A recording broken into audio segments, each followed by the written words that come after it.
नमस्कार। आज हम बात करने वाले हैं प्रचाय कैपिटल के नए एनसीडी के बारे में, जो दे रहा है पूरे 13% का ब्याज। अब सवाल ये है कि क्या ये एक जबरदस्त मौका है या फिर इसमें कोई ऐसा रिस्क है जिसे जानना बहुत जरूरी है। चलिए आज की इस पड़ताल में इसी को समझते हैं। ये सबसे पहले बात करते हैं उस चीज की जिसने सबका ध्यान अपनी ओर खींचा है, और वो है इसका जबरदस्त इंटरेस्ट रेट। 13%। सोचिए जरा, 13% की सालाना ब्याज दर। आज के समय में जब बैंक एफडी मुश्किल से 7 से 8% दे रही हैं, तो ये लगभग डबल है। सुनने में तो ये बहुत ही शानदार लगता है ना? लेकिन यहीं पर सवाल उठता है, क्या ये इतना अच्छा है कि इस पर यकीन किया जाए? तो ये है इस ऑफर की खास बातें। देखिए, ये एक सिक्योर्ड एनसीडी है, जिसका मतलब है कि अगर कंपनी को कुछ होता है तो उसके एसेट्स बेचकर पैसा वापस मिलने की उम्मीद है, और हर महीने ब्याज मिलना भी एक अच्छी बात है। लेकिन जरा उस क्रेडिट रेटिंग पर गौर कीजिए, CRISIL BB-। ये इन्वेस्टमेंट ग्रेड की सबसे निचली पायदान है। इसका क्या मतलब है, ये हम आगे समझेंगे। तो सवाल ये है कि आखिर ये कंपनी है कौन जो इतना बड़ा ऑफर दे रही है। चलिए जरा प्रचाय कैपिटल को थोड़ा करीब से जानते हैं। तो प्रचाय कैपिटल एक RBI रजिस्टर्ड NBFC है, मतलब ये एक फाइनेंस कंपनी है, और ये अपना ज्यादातर पैसा रियल एस्टेट डेवलपर्स को उधार देती है। अब ये पॉइंट बहुत जरूरी है, क्योंकि रियल एस्टेट सेक्टर में काफी उतार चढ़ाव आते रहते हैं। अगर मान लीजिए डेवलपर्स के प्रोजेक्ट्स अटक गए, तो कंपनी का पैसा भी फंस सकता है। कंपनी का मेन अड्डा पुणे में है, और इनका ज्यादातर बिजनेस भी वहीं पर है। हाँ, अब ये हैदराबाद और भुवनेश्वर में भी फैल रहे हैं, लेकिन एक ही शहर के मार्केट पर इतनी ज्यादा निर्भरता अपने आप में एक रिस्क है, जिसकी बात हम आगे करेंगे। चलिए अब जरा कंपनी के नंबर्स देखते हैं। क्या कंपनी की कमाई और ग्रोथ इसके दावों का साथ दे रही है? जैसा कि हम यहाँ देख सकते हैं, कंपनी के एसेट्स, इनकम और प्रॉफिट तीनों लगातार बढ़ रहे हैं। ये एक बहुत अच्छा संकेत है, जो दिखाता है कि बिजनेस बढ़ रहा है। लेकिन असली सवाल ये है कि ये ग्रोथ कितनी सस्टेनेबल है, यानी कितनी टिकाऊ है। ये चार्ट साफ साफ दिखा रहा है कि कंपनी की कुल आय में कितना बड़ा उछाल आया है।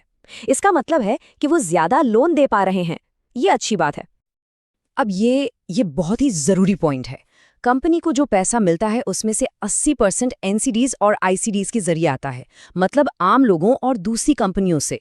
बैंकों से सिर्फ 20% लोन है, और यही वजह है कि इन्हें इतना ज्यादा यानी 13% का ब्याज देना पड़ रहा है, ताकि लोग पैसा लगाने के लिए आकर्षित हों। गियरिंग रेशियो का सीधा मतलब है कि कंपनी ने अपनी नेटवर्थ के मुकाबले कितना कर्ज लिया है। 2.5 का रेशियो एनबीएफसीज के लिए ठीक ठाक माना जाता है। इसका मतलब है कि कंपनी पर अभी हद से ज्यादा कर्ज नहीं है। यानी इसमें क्या क्या जोखिम है। याद रखिए, जहां ज्यादा रिटर्न होता है वहां अक्सर ज्यादा रिस्क भी होता है। देखिए, इन्वेस्टमेंट का एक अंगूठा नियम है। अगर कोई 12% से ज्यादा का रिटर्न दे रहा है तो उसे एक रेड फ्लैग यानी एक चेतावनी की तरह देखना चाहिए। इसका सीधा सा मतलब ये हो सकता है कि कंपनी को बैंकों जैसी जगहों से आसानी से पैसा नहीं मिल रहा है। तो उस क्रिसिल BBB रेटिंग का असली मतलब क्या है? देखिए, ये इन्वेस्टमेंट ग्रेड तो है, लेकिन ये उसकी सबसे निचली सीढ़ी है। रेटिंग एजेंसी ये कह रही है कि पैसा टाइम पर मिलने की मध्यम दर्जे की सुरक्षा है, लेकिन साथ ही पैसा डूबने का खतरा यानी क्रेडिट रिस्क वो भी मध्यम है। आसान भाषा में कहें तो ये पूरी तरह से सेफ नहीं है। तो कुल मिलाकर 3 बड़े रिस्क हैं। पहला, ये BB- रेटिंग जो बताती है कि डिफॉल्ट का खतरा है। दूसरा, सिर्फ पुणे के रियल एस्टेट बाजार पर बहुत ज्यादा निर्भरता। और तीसरा, जिसे कहते हैं होलसेल रिस्क। इसका मतलब है कि अगर कोई एक बड़ा डेवलपर भी पैसा नहीं लौटा पाया तो कंपनी के प्रॉफिट पर बहुत बुरा असर पड़ सकता है। तो चलिए अब इन सभी बातों को जोड़कर देखते हैं और एक फाइनल फैसले पर पहुंचते हैं। ये वो आखिरी सवाल है जिसका जवाब हम सबको चाहिए। तो देखिए, एक तरफ है 13% का जबरदस्त रिटर्न और कंपनी का लगातार बढ़ता हुआ प्रॉफिट। वहीं दूसरी तरफ है इसकी कमजोर BBB- रेटिंग और बिजनेस से जुड़े रिस्क। फैसला इन्हीं दोनों के बीच का है। तो हमारा अंतिम निष्कर्ष ये है, ये एनसीडी किसी भी तरह से एक सुरक्षित बैंक एफडी का विकल्प नहीं है।